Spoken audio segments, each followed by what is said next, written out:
We're going to bring on a really good friend of Rockcastle Shooting Center right now, Mr. Kevin Reichard. He's a YouTube personality. His name's TacDaddy. He's been in the gun business for a long, long time. And I'll tell you what, I've been excited about this, Kevin. Are you with us? I'm here. How are you? Good, sir. Man. How are you?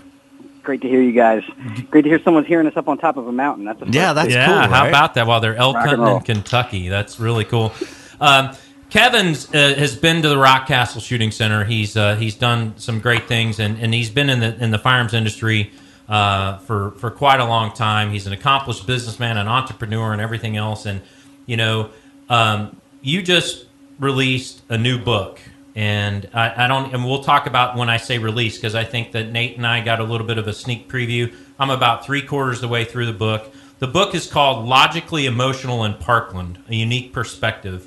And the reasons it's a unique perspective, because the mass shooting down in Parkland, Florida, at Marjorie Stoneman Douglas High School, your two girls were, I think, a sophomore and junior, and they were in that school at the time of the shooting. Is that correct? Yeah, freshman and a junior. Freshman and a junior. Okay. Yep, at the time, and also a niece of mine who lives, in the same neighborhood. She's down the street, but she was there as well. So definitely an interesting turn of events after, hosting Gun News Weekly and covering all those stories, all the mass shootings, all the different school events, breaking them down, talking about preparedness and what could be done and all that kind of thing. And then, you hear it every time. Every single time one of these things happen, they have someone and they say the same exact thing. I never thought it could happen here. Right here. And when you add in the socioeconomic base of Parkland, which is it's a pretty high-end neighborhood here in South Florida, and you add that in, and basically you have a bunch of people who their sense of security, their sense of being safe and being in a basically crime-free place, it was completely shattered. It was shattered that day. And I'll tell you what, and I am 3/4 of the way through the book, and I'll finish the rest tonight. It's really well written, and I want to get into a couple things. You in the book kind of talk about the fact that you are a subject matter expert on this, because you went to Vegas when there was a Vegas shooting, and you looked at all the facts and things.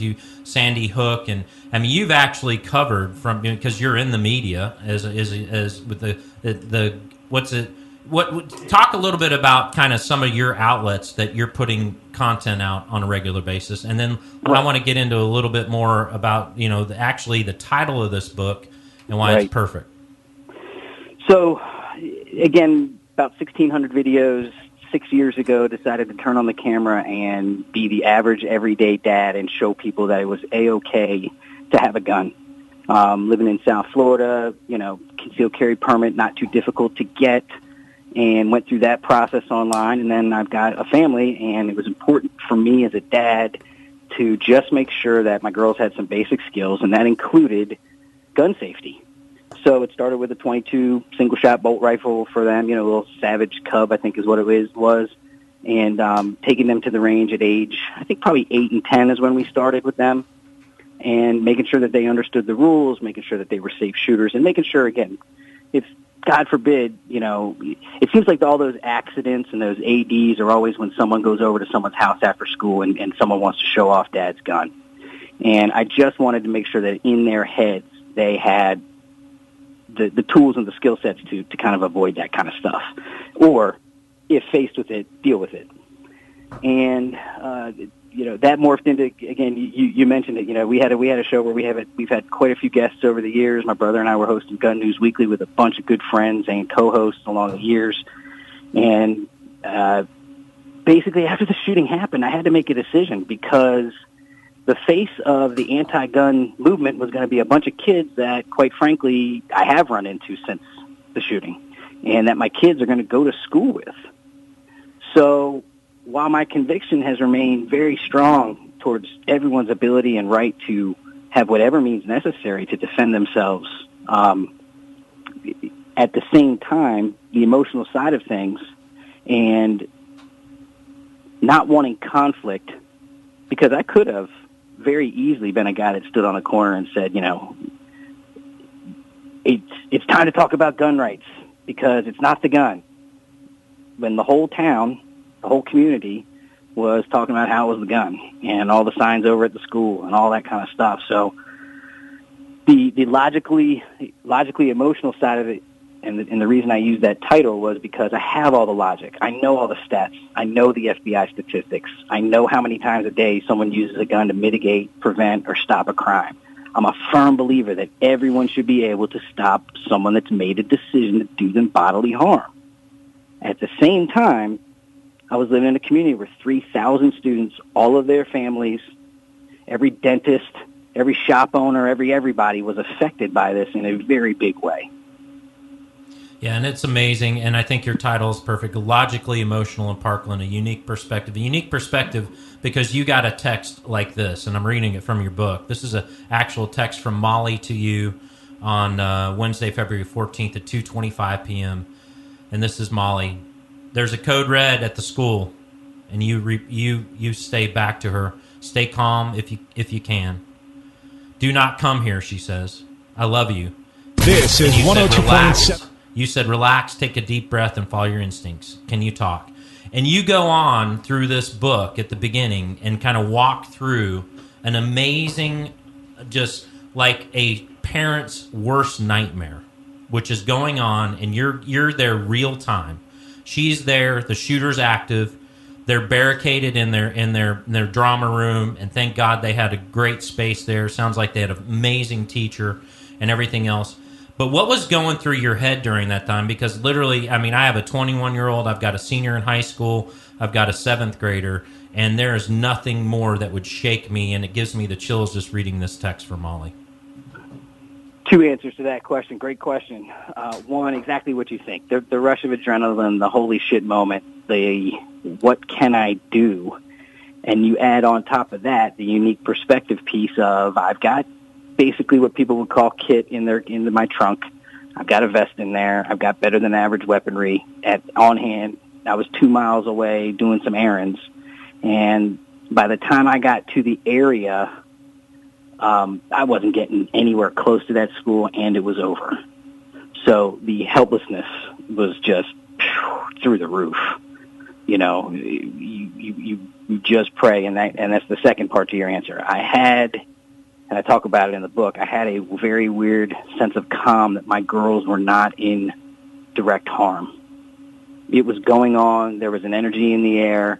When I tell you, again, if you go back, and anyone that's interested, you know, wants to follow up, I'll give the website address and stuff, but I'll be dropping a bunch of smaller videos, and one of them that I decided I definitely will drop again is I did a Facebook Live because I was stuck in traffic. Yeah, I remember on the that. underpass. Yeah. And Well, I think I transcribed it for the book. You But, did.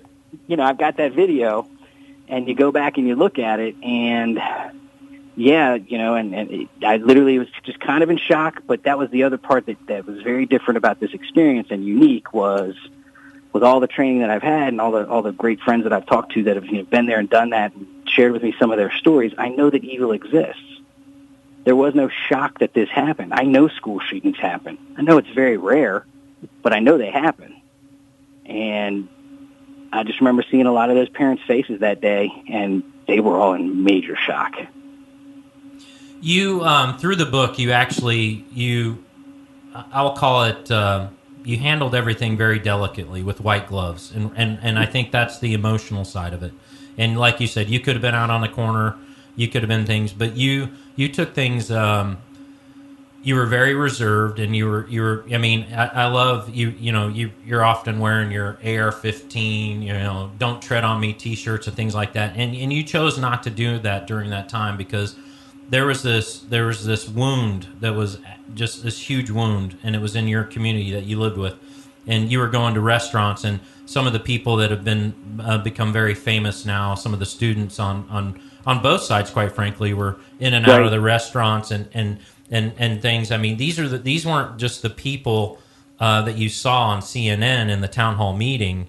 They were actually your neighbors, and you kind of stepped back from it a little bit, and I think that's the logically emotional side of it, and you took a different tact, and I give you high props from reading the book and just going through it. I don't know that I could have done what you did and how you handle it, and I think it's for the better, and I think that's why this book is going to be so impactful after the fact, because you kind of walk through it. Could you kind of expand on some of that? Yeah, well, thanks. I appreciate it. I knew that the students were going to be vocal and take the lead. I also knew that it wasn't going to be loud forever.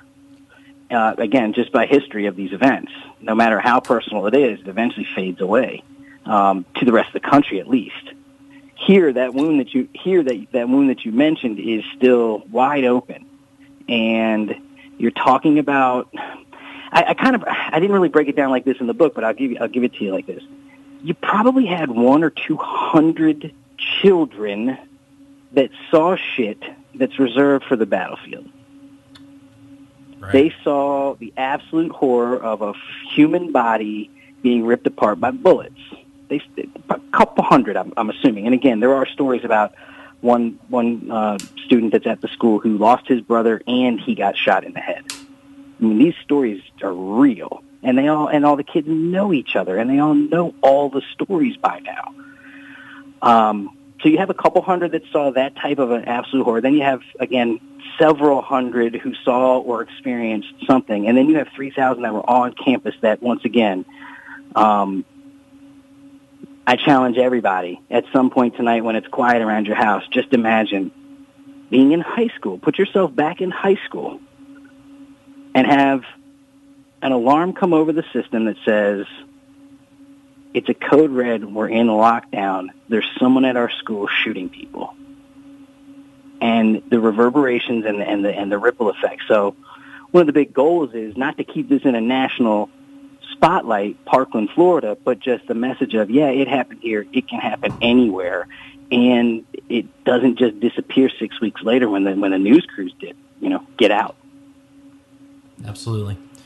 Yeah, some of the other things, I mean, your home where it's located, and you give maps and things in the book, and a lot of this and the rallies and the memorials and things were literally happening in your backyard. Yeah. And you guys, you had to go to funerals. You had to, I mean, there was just this whole thing. Just, I mean, as a father, again, it gives me the chills talking about it. And again, forgive me, Nick. I don't know who I'm talking to, so forgive me for not stating your names as I should be, because we're friends, and I didn't want to be rude, but I can't tell you guys apart on the internet. It's all good, exactly. We answer both as Nick and Nate. But you're talking about the other aspect, not just the kids, the parents. So you have 17 groups of parents who literally went to work, did whatever that day, got the phone call, whatever. Again, you can imagine that absolute nightmare.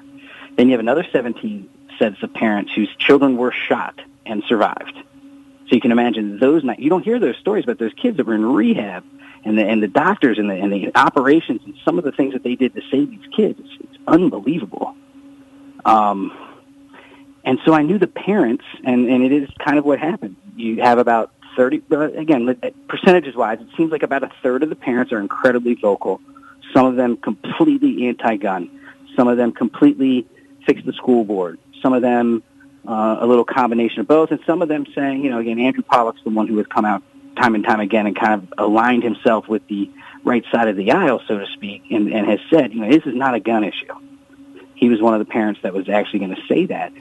So who the hell am I, Kevin the TacDaddy, to start talking to parents when the timing's not right? That was right. The other sensitivity of putting on an AR-15 T-shirt and going to the grocery store. I say it. I didn't want to run into some kid who's finally having a good day, and again, for lack of a better term, trigger him. Yeah. There's a lot of emotion, a lot of realization of the new normal of Parkland, and how my role fits in with, again, the new project, which starts, the cornerstone is that book, and that goes over to awareandprepared.live, and that's the live show that we're doing every week in replace of Gun News Weekly. So awesome. A little bit more about general awareness, preparedness, mental health, medical kits, body armor, all the stuff that's things that everyone can do. And then, of course, we say, and if you want to be a citizen defender, and if you want to be able to carry a gun and get the training that's out there, absolutely, let's get you going and let's have those conversations too. That's cool. Hey, so real quick before we have to let you go, and I don't know if it's a real quick answer, but Right there's the anti-gun faction. Let's call it the parents, and not worry about the students in this question. But there's the anti-gunners and the ones that are more on your side. How have they received your book from those perspectives? I mean, have any of the anti-gunners come up and said, "Hey, I did read your book," has your book got out to those people? Digital download, and that's a week old, so you guys really do have a preview. Digital download's available on that website. It's $9. All of the money goes to the coach's daughter. There's a coach that I write about in the book. He was working 3 jobs. What's his name? Coach Feist? Coach Feist, correct. Yeah. And you know, it hit me hard that he's got a little girl that he was working his butt off just to, you know, put food on the table and get her prepared for life. And I think about, you know, college and that kind of stuff. And so that's the purpose of the actual book is to actually fund some education for her. The real book should be out in about, it's tough. I'm doing the Amazon thing, so, you know, you can self-publish, and there's a formatting thing. So probably a couple weeks we'll have the regular real book available. And then from there, I'll do an audio version so you can get like the MP3 and listen to it in the car. Right on. So when that book comes out on Amazon and stuff, we'll ping it out again to our Rock Castle Gun Show listeners and help you get the word out. Well, you know, again, real quick, just to wrap it up for you, it's 4 parts. It's the narrative of what happened. You really want to know what it's like to get that phone call, get that text, go through all of it with your family. The second part is questioning all of the different agencies out there, from the FBI to the local police department, the Broward County schools, and just really asking a lot of questions. I'm sure you saw I asked a bunch of questions that still are unanswered. Yeah. Third part's all about guns in America. I kind of go down the road, take a couple shots at both sides and say, hey, we need to have these conversations. And the fourth part is an attempt at some solutions. So I'll be interested. You need to send me a message when you read the solutions part and let me know what you think about that. Yeah, I'm not there yet, and Yep. I will be in the next 24 hours because I've been reading on my phone, and I appreciate you sending that to Nate and I. He's been too busy elk hunting over in eastern Kentucky, but no worries. I'm reading this.